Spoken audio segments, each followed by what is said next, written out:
Manifest. Welcome to the Wormhole Manifest podcast.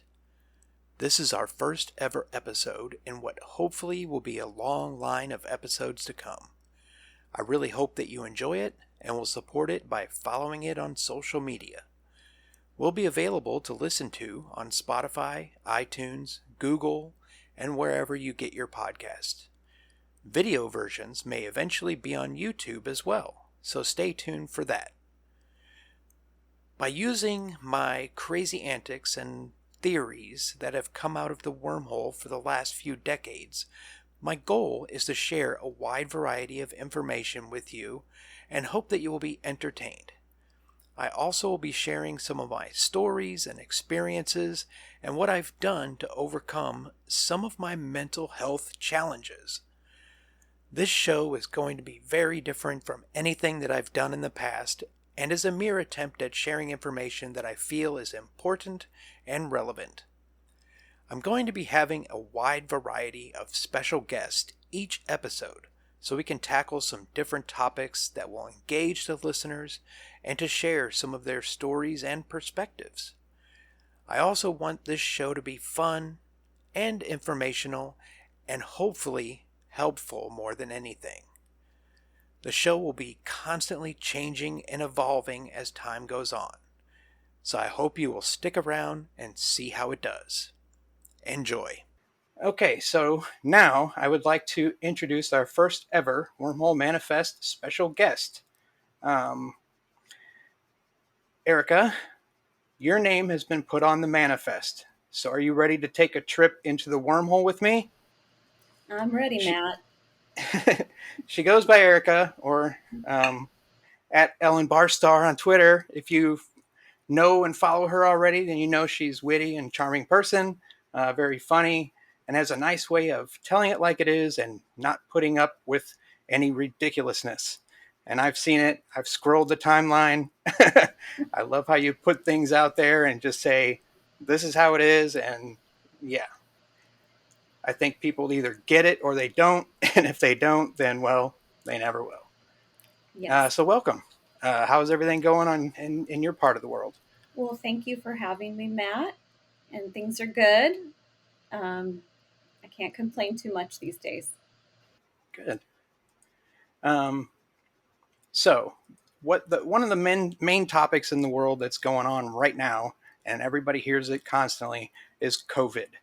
And what better way to start a new show, new podcast, than to tackle the main topic that everyone is hearing about.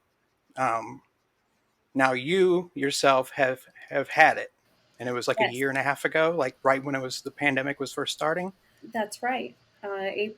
First week of April of 2020. So right out of the chute, we didn't even know much about it.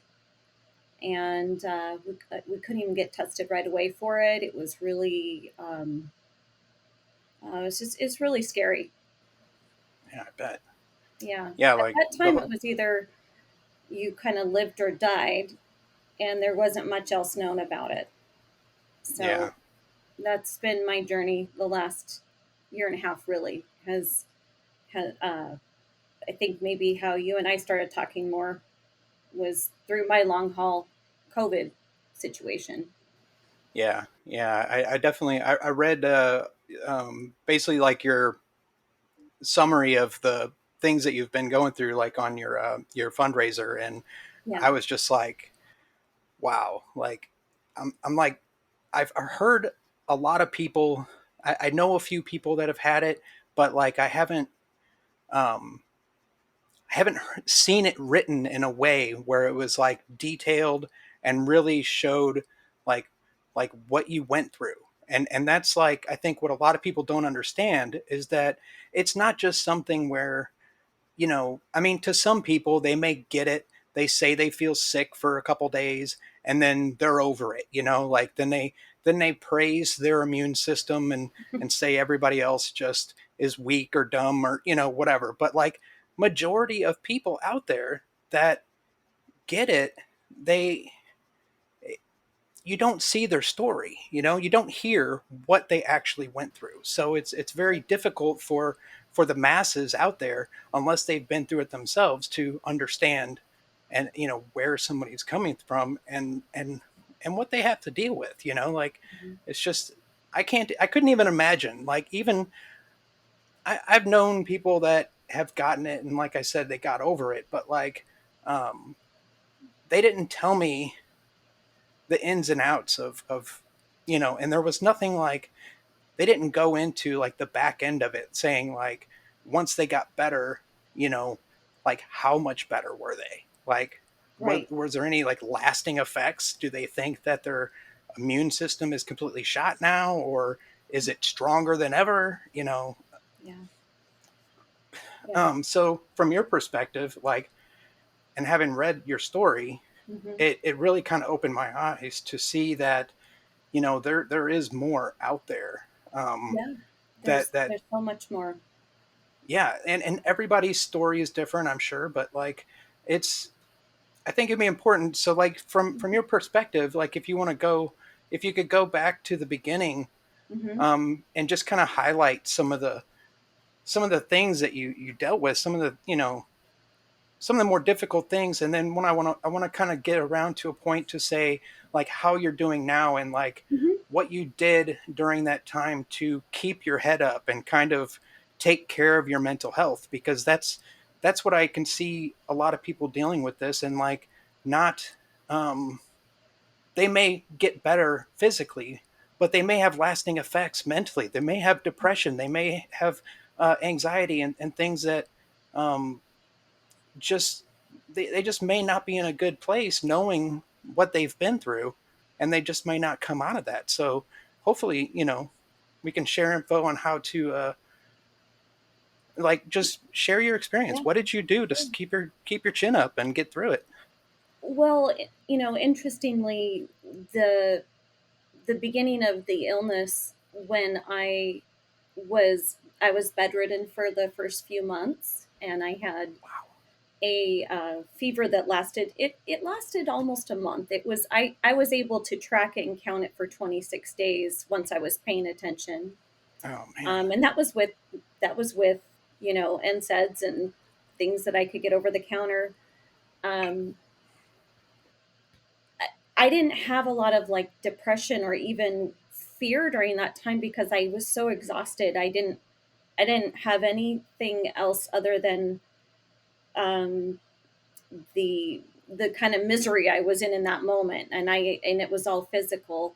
I wasn't really Mm, thinking about it beyond that. I was very scared, obviously, just because I was worried about being hospitalized yeah. and intubated, because that was such a kiss of death at that time.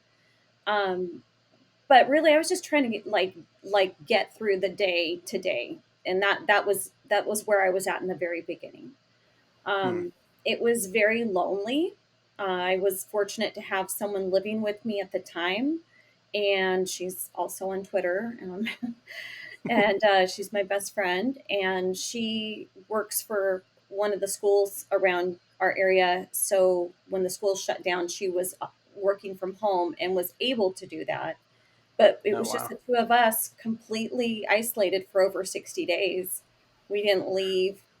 We didn't see anybody. I couldn't see my kids. I couldn't have my dog there because I couldn't walk her. I mean, it was just it, so incredibly isolating, and it just felt like the rest of the world just didn't care. It felt Yeah. like because I didn't die or I wasn't in the hospital, that it just wasn't that important. Mm, And so that was hard, I guess, from a mental standpoint of like watching the news and seeing how awful people were being, for and just sure. Yeah. politicizing this terrible virus when people were really struggling, and our economy was shut down. And beyond that, I moved into a period of time after those first few months where I had gotten better. My coughing was better because that was something that was pretty scary to have this really awful cough for so many months, and just to see no end in sight. And then when that went away, I really actually thought I was going to be fine. I was very tired. I knew that that would take some time to come back, but I really did think I was going to be over it. Hmm. Unfortunately, once I tried to go back to work, and I did try to go back full time, hey, I got to prove to everybody that I'm well again and I'm back, and Yeah. the tiger lady's back. She's in there. She's gonna go and be the superstar out there, in what I do. And I'm in a marketing role, so it's a very sales oriented, very customer centric role where everything we're going to be doing is going to be video at that point. But Hmm. you know, I wasn't there. I wasn't back. I ended up getting sicker, like kind of relapsing, and the coughing had kind of returned, and then it just evolved into these other symptoms that no one was talking about. My doctor had no idea. She kept saying, "Oh, it's not related to COVID. It's not related to COVID." And Hmm. fast forward so many months, we look back and find out, well, yes, it's related to COVID, and I'm not alone in that. So Yeah. people have experienced all kinds of long haul symptoms. Mine primarily were nerve related, where I had nerve pain and nerve shocks that were coming through my skin that made it impossible to sleep. I couldn't. I wasn't sleeping at all. It just kept me up all night, and then I had these sleeping issues, and then the medication my doctor prescribed gave me more sleeping issues. I found that every symptom that I tackled through this journey created a need for medication that had yet another symptom. So, Hmm. like, or it's a side effect of the drug, is what I'm trying to say Yeah. here. Is it was just going round and round. So at a certain point, after a few months of me really not doing well, and my work was trying very hard to be patient with me, but I was not able to function and I couldn't do my job. And I've been in this line of work for over 20 years, and I'm the experienced person that was on our team, and I couldn't remember the most simplest functions. And sometimes I would just look at my emails all day and look at them and just be like, I don't even know what they're asking me. And it wasn't complex. Hmm. I couldn't connect speech, thought processes. I couldn't see those things through. It was awful. So So you were like having this huge like disconnect, yeah, basically like your mind is disconnected. Like you will read something and then the you know what the words are.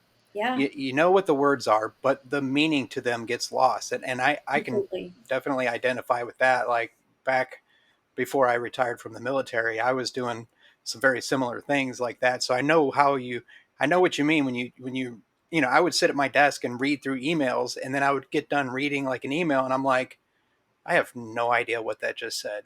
I don't know what they Yeah, mean or what they're asking me, yeah, and then I would just like shut down. I would like yeah. go It's walk around it's for a it's while. such, and you talk about your mental health with that. You start just to feel like you're failing, and Yeah, you're failing, but they're not things it's not your fault. right. You Um, can't control it. no. Um, So that's where people talk about brain fog. Brain fog for me felt like language was difficult for me to express myself. It was difficult for me to process what others were communicating to me, either written or or in speaking. hmm, So really, I didn't have any saving grace, because even if I couldn't do a live conversation, I still couldn't go back and work from an email standpoint either. So yeah.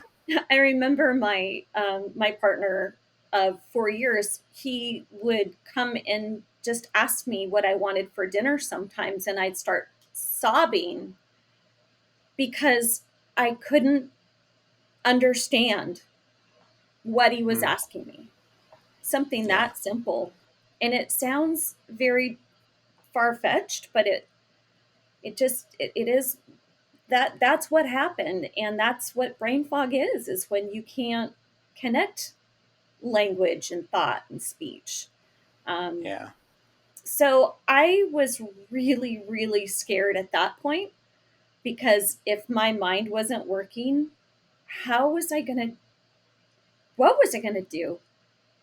Would I be able Yeah. to go back to my job ever? Would I have to retrain or just be on disability the rest of my life? Because there's no way, you can just work with that gap in that process. And I just felt like part of my brain had just shut down completely.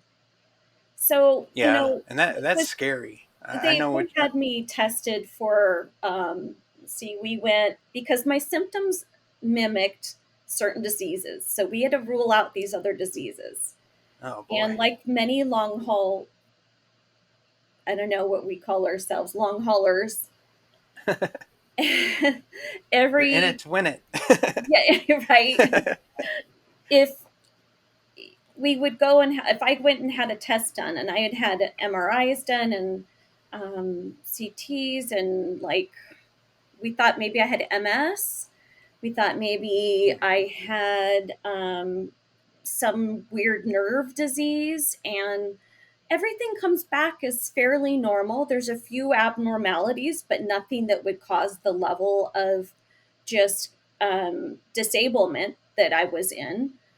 Um, so my employer, I was fortunate enough, encouraged me to utilize some of our short-term disability that they provided, and I ended up being off of work for this is the after I went back to work. So I'd been off work for 3 months, and I was only back for 2 full time. I went reduced hours, still wasn't working, and then I went completely off. So December 1st of 2020, I went out of work full time so that we could try different medications that take a while um, to test and make sure they work. But the medications take up to 6 weeks to even show their efficacy. So you're Yeah.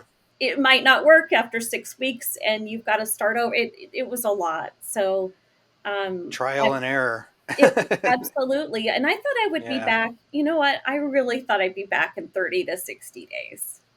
And I didn't get Oh, back to work. I think my official start date was June 15th.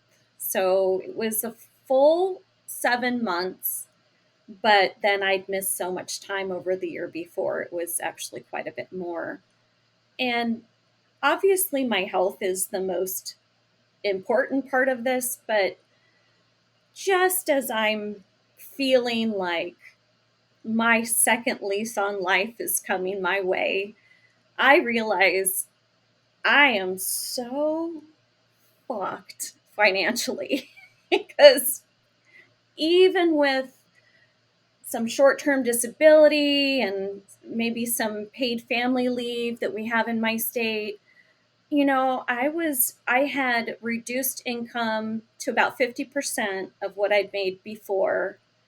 And then I was in debt for medical bills mm, to the tune of like $20,000 for the first 6 months, and then I still have more coming in the through the door now. So all those tests, all the things that I've been doing to try to get better, just added yet another layer of um, just personal disaster is what it felt like. yeah. So, Yeah. and I feel like at my age, I'm a 47-year-old mom. I have 3 kids that are grown, and then I have 2 step kids that are younger. But I have 2 in college right now. One is already graduated, so that's great. But this isn't the time where I want to deplete my 401k or go into massive amounts of debt. And, you know, what would happen if I hadn't been able to go back to work? So I try to remind people of, if you don't care about your health and you think you're going to get skate through this, you need to prepare yourself for possibly not being able to work for a year or longer Yeah. and see what that looks like. See how that pencils out. I don't know very many people that can afford to do that. Um, No, definitely not. That's uh um yeah. So I still, I don't make it through a week that I'm not sick. hmm. I, So like yeah, go ahead. like with everything you've been through since this started, and like it would you say that like um basically everything that you've been through in the past year and a half, like it all started with being diagnosed with COVID? Like once you got COVID, like it all was just like downhill from there. Yeah. Like did you have any kind of like um So I do have IBS and I've had that my whole life. So my hmm, digestive system has been problematic, but mainly because of foods. Like foods hmm, would trigger trigger it, and so I would control it that way. Um, I had tested positive in the past as possibly having an immune disease, but it was something they could not pinpoint at that time. hmm, So that was just in, I think, the year before I got COVID. So the thought is that I probably have a propensity to have an underlying autoimmune disease that hadn't actually presented fully and it hmm. wasn't diagnosed. And once COVID hit my system, my body overreacted and that autoimmune reaction was extremely severe and it just picked on my weaknesses. I mean, Yeah. I was otherwise healthy though, so that um, it could be something I would never have had ever, but COVID just lit that candle, I guess, and that's where I'm at now. Is I Hmm. have what they call post viral syndrome, and it isn't a new term. It can be used kind of carte blanche on any viral virus that you get that has these Hmm. long term effects. And but the symptoms are fairly similar. And the autoimmune reaction I have and the testing that I've had has been that, I mean, I was told by a doctor, we just don't have a name for what you have yet. Wow. Yeah. And And that's that's got to not. be like Mhm. this weird feeling, like just having a doctor who's, these doctors are trained professionals, like did like 7 years of medical school, but then they're just like, you know, you got something and well, we don't know what it is, Yeah. like, and that it's just like, I can't even imagine, like, like I've been to so many doctors mainly for mental health. Like I'm physically fairly healthy. Like, I mean, I'm a little overweight. I used to drink way too much, but like, I was in the military, so we were forced to do exercise and stay fit and all that stuff, so like health wise, physically, I was fine. When I was a little kid, I was born very sick, like, and then it wasn't until I was like 11 or 12 I started growing out. I had like asthma and I Oh, had bronchial pneumonia like 6 times and almost died by the time I mm, was like 6 years old. But like my immune system, I think, from such a young age, being pumped with all these antibodies and antibiotics and different drugs to get me better, like it created this weird super immune system that like I like barely ever got sick once I you was paid like your dues. 15. Like once I was like 15 up to like 30, like I didn't get sick at all. And every rare occasion when I would get something like a flu or something, like it would knock me out. Like it would be so bad, it would knock me out for like 24 hours. But then I'd be magically like back at it, I'd be running around the block or doing whatever I got to do, like, Yeah. but like it's just really crazy to to think that, there's a lot of people out there that just think that this COVID stuff is that if you have a good immune system, you'll be fine. It'll be like the flu and whatever. And I'm like, that's so Nazi, Yeah. like you're just being a Nazi because you think that you're so good and Yeah. uh, you're so immune to everything. Your health is so good that, like, screw everybody else, but nobody is the same. Everybody has different, different immune systems and different ways of dealing with things, and everybody's different, and everybody was born in different parts of the world, and we all grow up differently. We've been exposed to different things. Yeah. um, so it's, and now doctors, like, there's so many different things that you can have going on with you physically, that the doctors won't even know what it is. Like you were saying, like the Mhm. doctor said that they don't know. And that's just, it's kind of scary, but it just makes you think that there's a million to one chances that there's just something, I mean, there's obviously more things out there than what we know.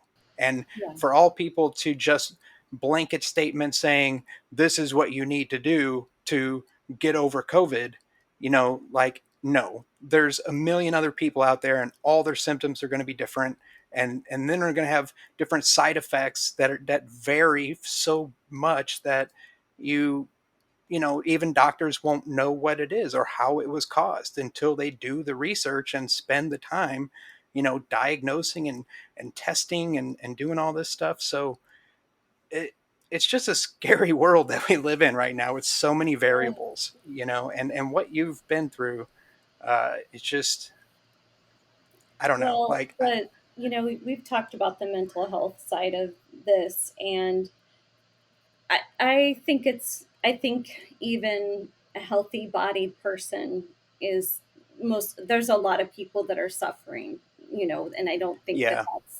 that's not any news to anyone. But there was a point, I will say, in my, and I was actually getting close to feeling like I could come back to work. And of all the things that have happened to me and the ways that I could have been tipped over into deep depression, I was suffering from depression for a while I was ill, because I almost think it's a side effect of the illness. I honestly think there's something to it, not just because it's scary and you're dealing with, I mean, with chronic illness. Um, Yeah.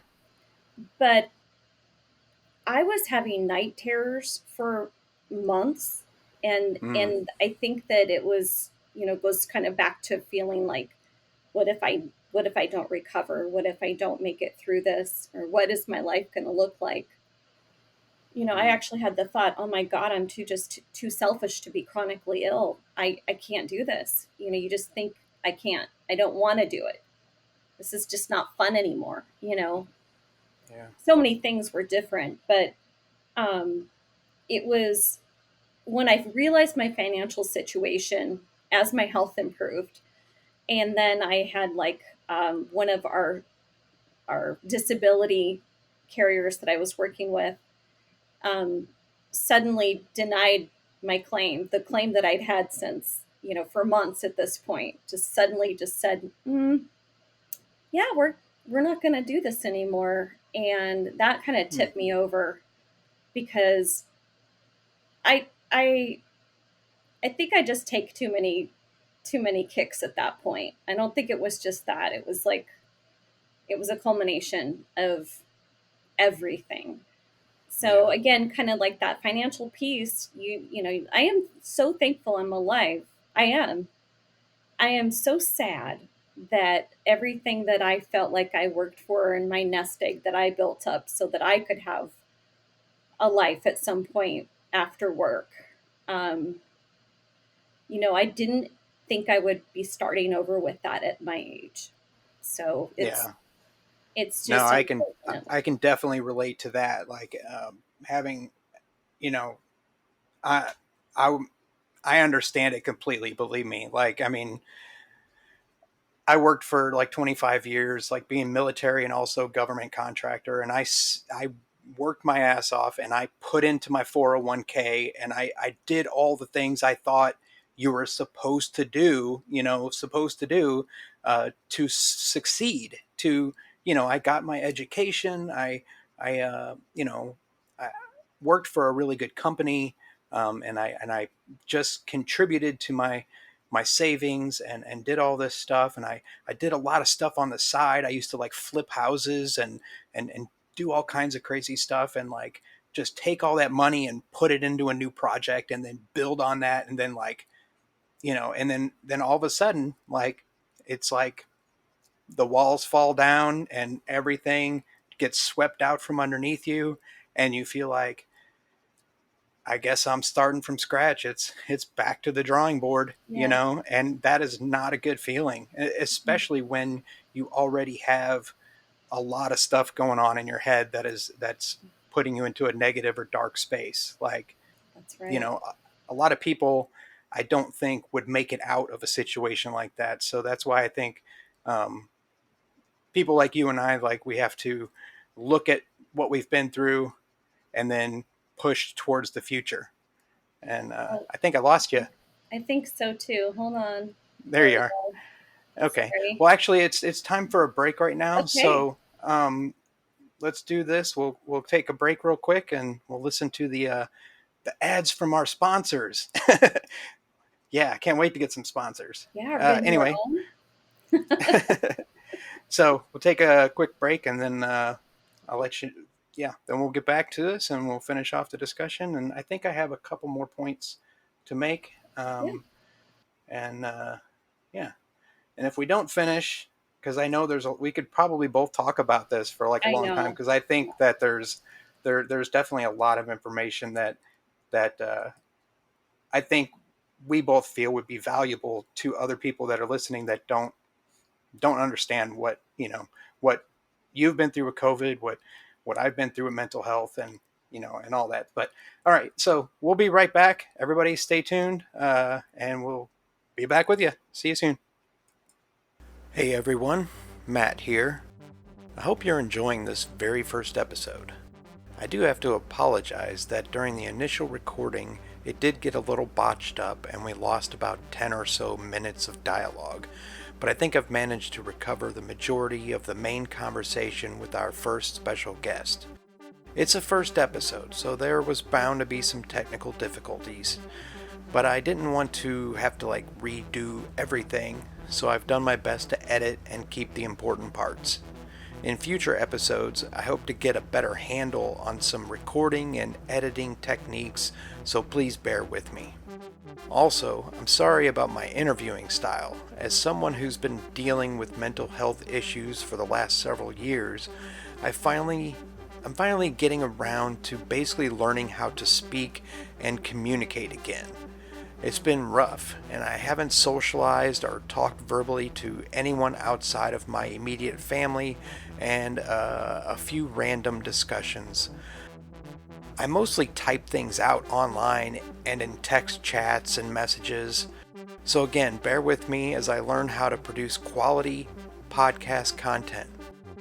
This is like therapy for me, so I really hope that you keep that in mind. And as I learn how to talk to my guests and provide better interviews, now stick around for the rest of this episode that I've recovered, and future episodes to see how they go. I really hope you stick around. Oh, and I do have to make a lot of notes as I'm making and producing these episodes, so if it seems like I'm reading, I most likely am. So, all right, let's get back to the first episode of the Wormhole Manifest podcast. Thanks, guys. Okay, hey everybody, we're back. Okay, so now that was another quick break, some technical difficulties, like I apologized for to begin with, but what we were talking about was like how medications and like antidepressants and stuff can affect people. And I think the thing I'm trying to get at as far as like people that have COVID or have had COVID, or is it have it or had it? Like, You got me. I don't know. Like, so, so like the, the thing I'm trying to get to is like overall, like there's a lot of things out in the world that can affect someone's mental health and their mental well-being.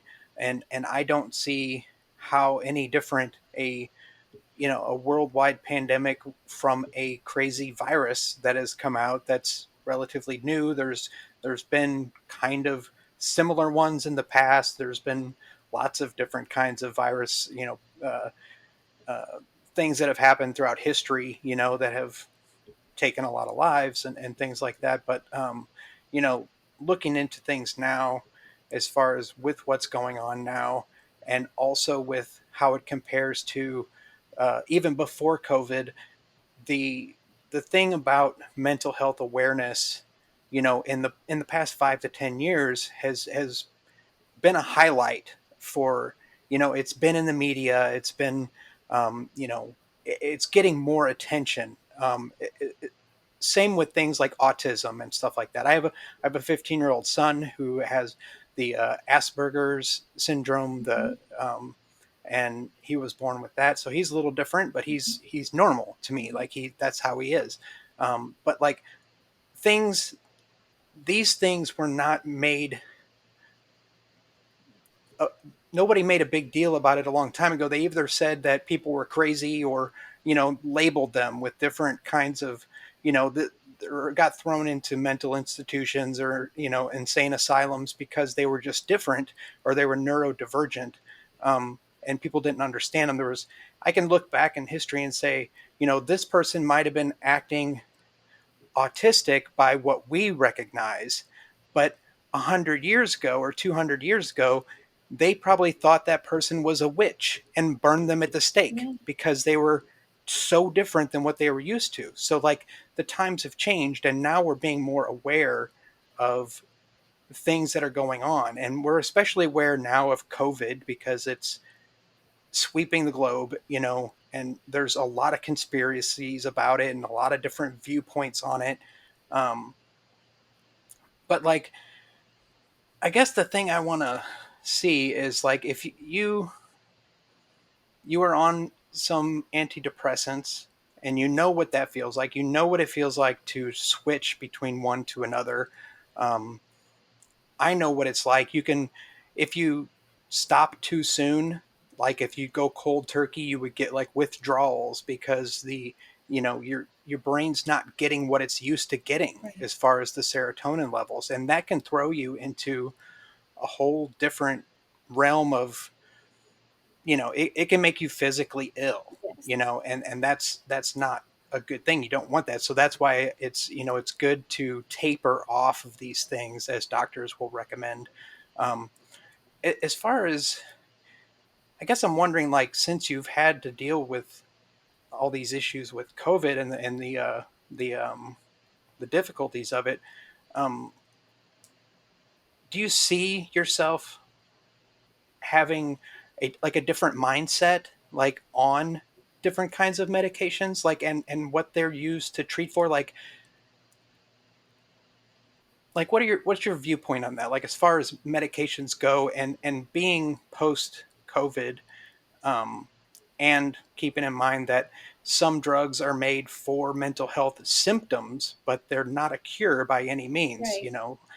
Um, what's your viewpoint as far as like how, like, what are the meds going to do Yeah. for you, Yeah. or you know Well, going from just taking maybe one daily allergy pill plus like a Prilosec or something to having just, I have a pill organizer that I fill up every Sunday for the week. And there's 4 times a day that I take medication. And Mhm.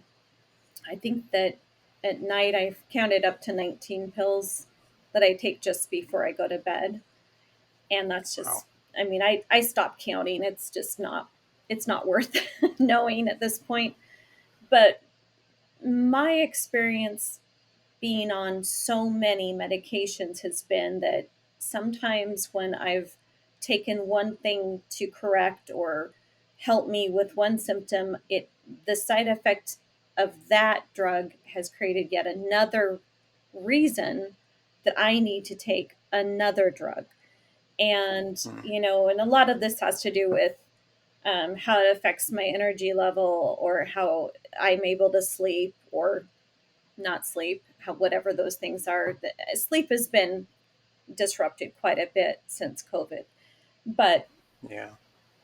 I think that what I don't like is that I feel like I'm in just this machine now of medications, and to see I would love to be able to come back and start to taper off and start to see what life is like without some of them. But, if I'm not there yet, I know that if I, you know, can't take my medication at a certain time within a few hours, it's not something I'm able to manage. So, Yeah.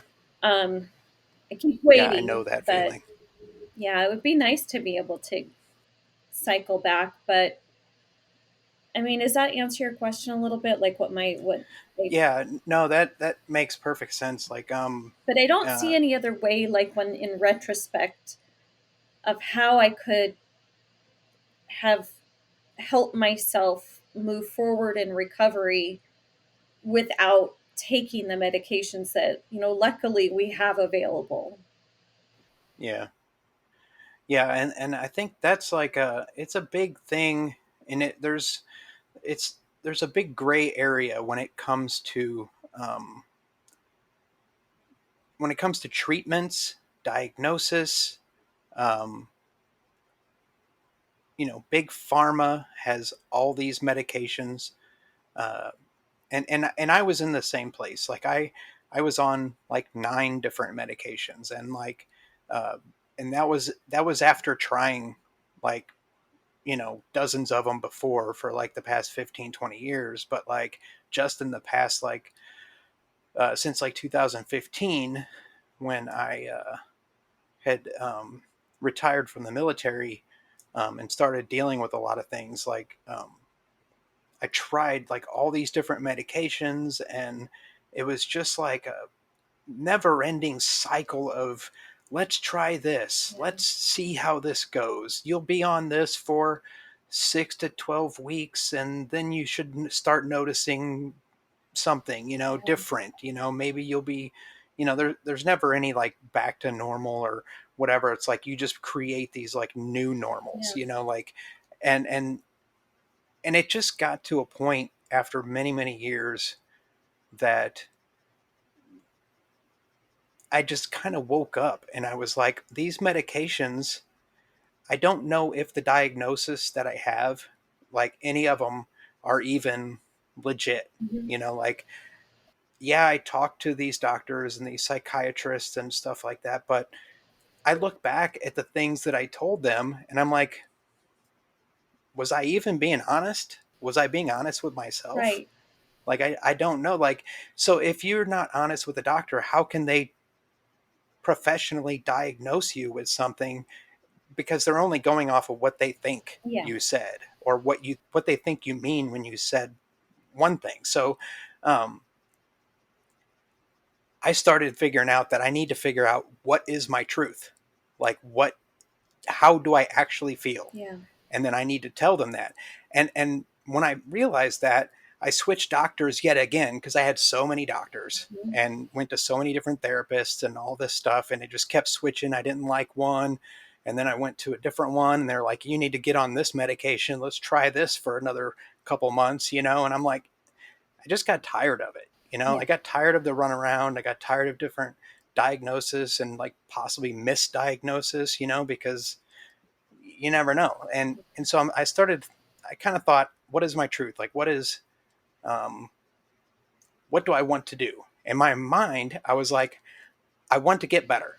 Yeah. I want to be able to speak to people, to go to Walmart and not freak the fuck out when I'm like standing there and have to run out of the place because I think that everybody's going to kill me, Yeah. like, and I realized I'm like, okay, I need to get off the medications. So I switched to a new doctor. I actually started going to the VA, the Veterans Mm-hmm. Affairs. Um, Before that, I was using private insurance that I had through my other job, Yeah. and they were sending me through doctors. But like, I went to the VA, and it's like free health care for Yeah. veterans. And I went to them, and I was a nervous wreck. And I filled out some paperwork, and I talked to the doctor there, the mental health specialist or the psychologist, and they said, "What do you want to do?" And I said, "I want off all this medication. I just want off all of it. But I want to do it safely because I've tried to get off some of it in the past and it didn't work out very well." And they're like, "Okay, well, if that's what you want to do." And they actually worked with me. They were the first time in my life people were willing to do kind of what I wanted to do. And they said, "Yeah, that's a lot of crazy stuff you're on." They didn't even agree that I should be on that stuff Yeah. anyway. And so they said, "Okay, from now on, this is what you've been prescribed from your other doctor. Let's cut this down in half now. Wait a few months for the other ones. Stay on them as you regularly are, Mm-hmm. and then we'll start." And for over like a year and a half, I ended up getting off the majority of them, and now I'm only on two, Mm-hmm.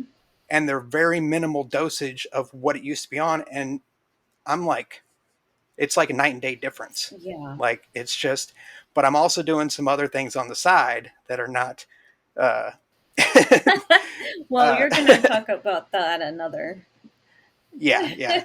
But like as far as and I just, that's the thing. I want to I share know. my progress. You Yeah. know, I want to tell people, you know, especially people like you that are on these medications, and I see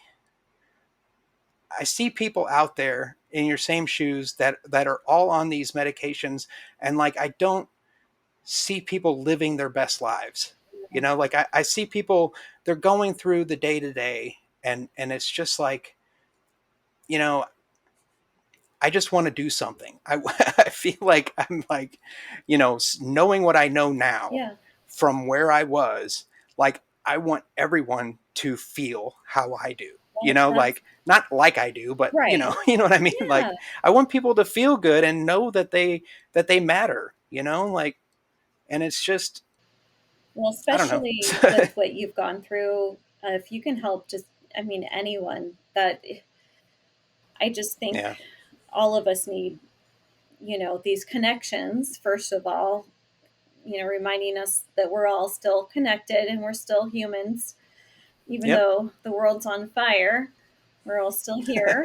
Um, It's and fine. This is this fine. is fine. The little. Totally. The dog with the building burning around him, drinking coffee. Mm-hmm. Um, I am excited to hear what you have to say about how you've managed to, you know, sounds like safely with your doctor's guidance, go through that process of, backing off of some of those medications and the levels that they were on. So, oh, I'm sorry, just I thought that was one of the kids or something. But, you know, for me, I don't have that path yet. Do you know what I mean? Like, Yeah. I Yeah. keep dipping my toe in the water to see, are the symptoms still going to show up if I take my foot off the brakes, or I don't know, take my foot off the gas with the medicine, or I don't know. I just, I would love to have that. I don't want to be, I mean, I think I've shared this on Twitter that, one of the medications I take it makes me insensitive from a nerve standpoint. So, you know, guess what sex feels like when you can't feel it the way you used to? Mm, Um it's a sad thing to, you know, to feel like you can't enjoy it in the way you did, and I would love yeah. that to be back. That'd be great. Um I don't think people talk enough about those things either, just how this Yeah. affects your Yeah. relationship, how, and it could be partially the antidepressants too, because one of the side effects is low Yeah. libido. So, Yeah. That's definitely true. I mean, I I've been there. Like you know, it's terrible. It is. It just, it really is. When you Yeah. just can't enjoy yourself, Yeah. like, and you like, Well, and Matt, we're broke. It's the one thing that wouldn't cost us anything, right? yeah, exactly. Come on. If we gotta be poor, at least we could still enjoy the free things. Yep. Yep. Exactly. So that's, it's something I, that I think probably happens to a lot of people who are simply just treating their mental health too.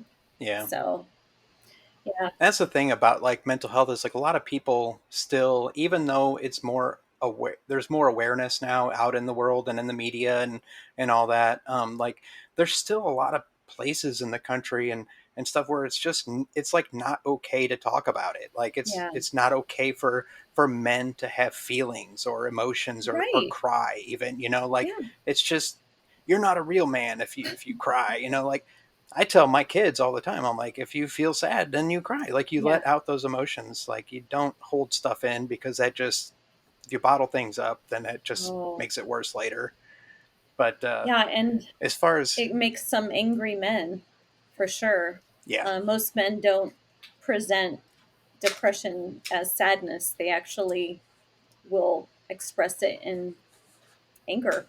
yeah, yeah, yeah. And, So and I know that too. And my wife knows that. She's seen some dark places I've been. It's been a crazy roller coaster of, there's stuff that I I look back and I'm like, was that even me? Like, did yeah, I? And I'm like, yeah, that was me. I did that. I regret it now, but like, all I can do is push forward and go on and try to be better, you know. And that's a and it good is, subject too, yeah, reconciling ourselves with absolutely, who yeah, we've been. definitely, Hmm. yeah. And it's like, and I've talked to other people, and it's like you just, they've always thanked me for being so open, like and I'm like, what do I have to lose? Like I've already been to the bottom of a dark pit, Yeah, like, and I've climbed out. Like, if I get thrown back down there, it's like, at least I know what I did last time to get out. So it's yeah, like, I don't care, I want people to know how I feel and and what I've learned, so it's like constant evolution. If we're not evolving, then we're just staying in the same place. We're just stuck in the mud and sitting there spinning out and yeah, not getting anywhere, walking backwards on an escalator or one of those things at the airport, it's like you're just not moving. yeah, You got to keep moving. Like for absolutely. you, I would like to see you, um, if you feel like it, Hmm. and I don't push anything on Yeah, anybody, but like I just recommend that if you do want to taper off of medications, um, do it with a doctor hmm, safely, very slowly, hmm, and then incrementally with each one. Not like all of, stay on all of them and do one at a time. yeah, That's what worked for me. It's like just tapering off one at a time, and then slowly decreasing the dose for other ones after a few months have gone by. And it's like it's it's way better. I've tried the cold turkey thing yeah. like probably like 20 years ago, and it put me in a bad place. So I'm like, I don't recommend that No, at all.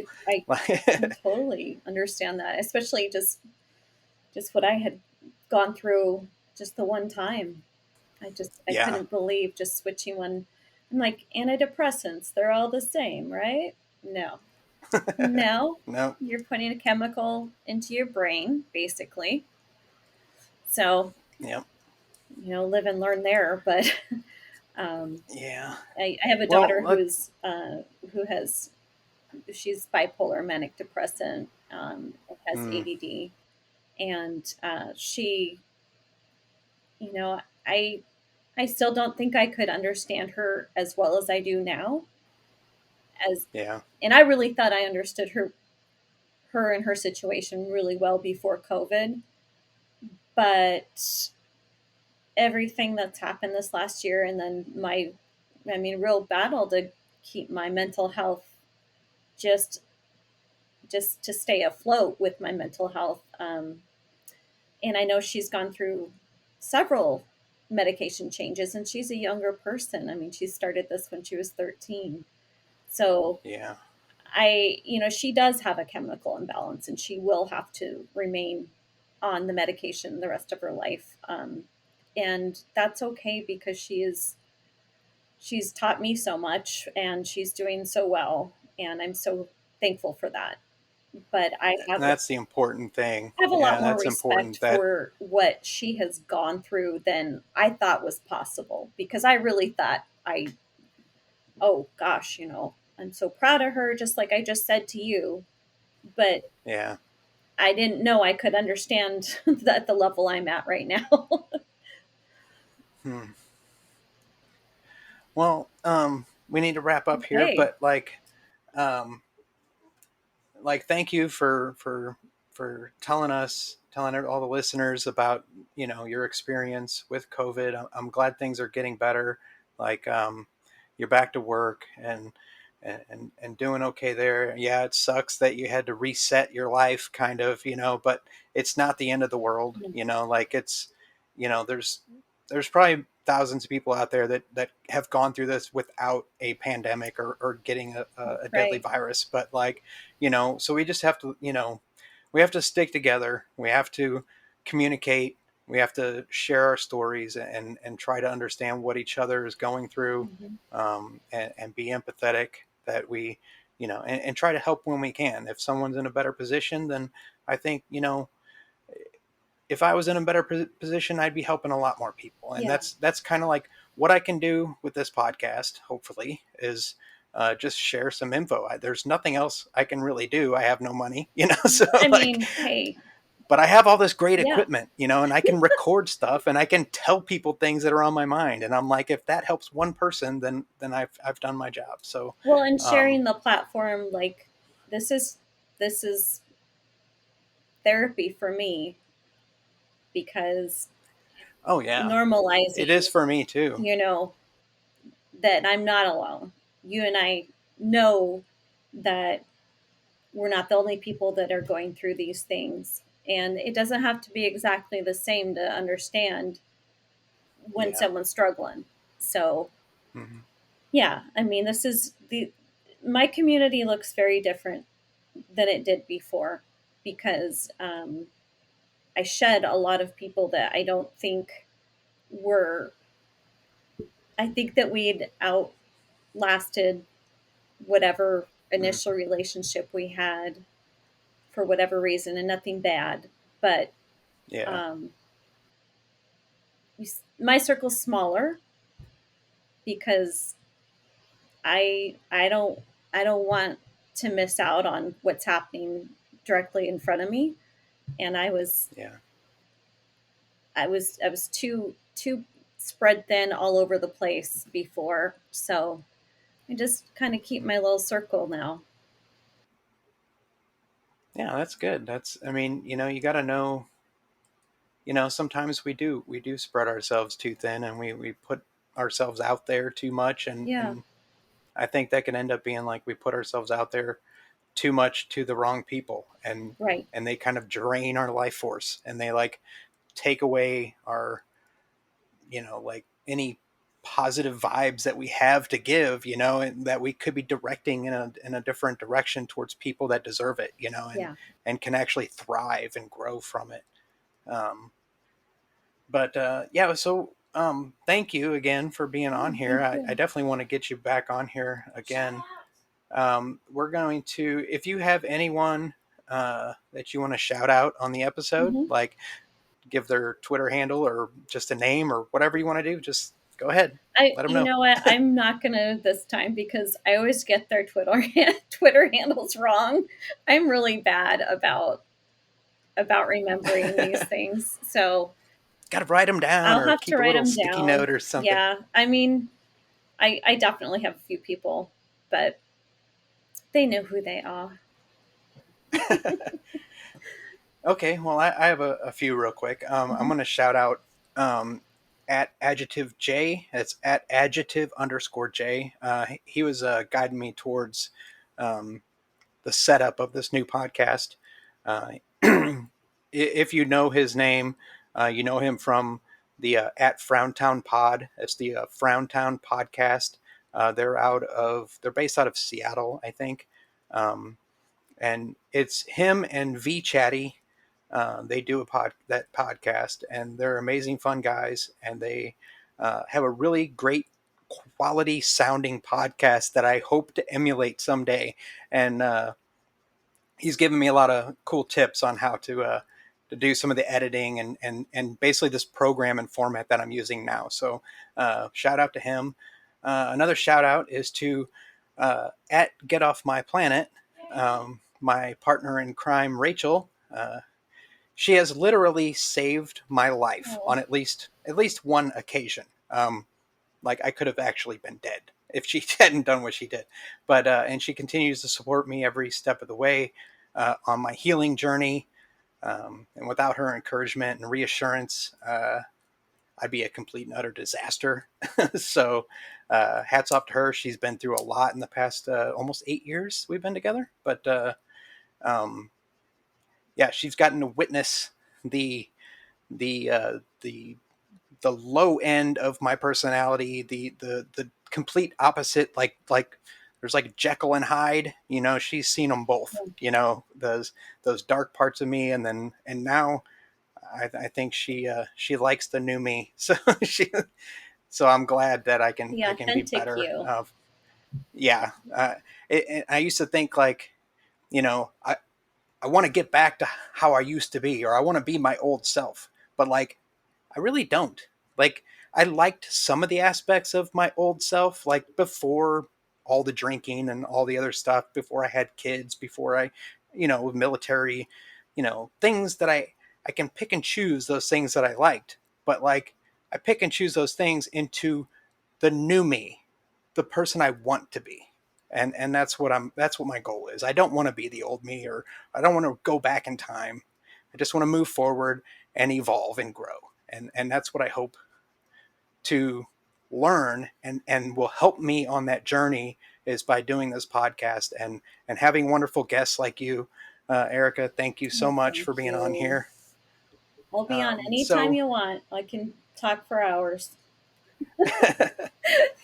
okay, I'll hold you to that. So thank you everybody who's listening. If you want to check out the social media, or if you want to be on the show, either DM me at the podcast Twitter page or Instagram, or send me an email at wormholemanifest@gmail.com. There's the Twitter, which is at WormFestPod. I know that's kind of weird. I couldn't have Wormhole Manifest all in one thing, so I'm like Wormfest Pod. I'm like, okay, that I kind of like it. sounds crazy.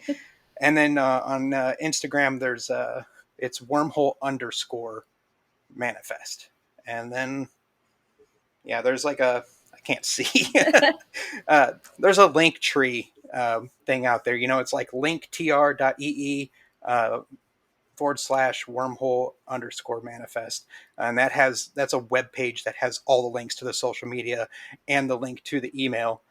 So if you guys check that out, hopefully we'll get the technical side of this podcast down in the future. Um, Again, thank you everyone for listening. Thanks, Erica, for being on. You've been wonderful. So I will see you on Twitter, and Okay. we will stay in touch, and I'll definitely get that info for you about uh, the microdosing Yes, and stuff like that. please. So stay tuned for future episodes. We're going to talk a lot about a lot of crazy different stuff. So thanks, everyone. Thank you. Bye.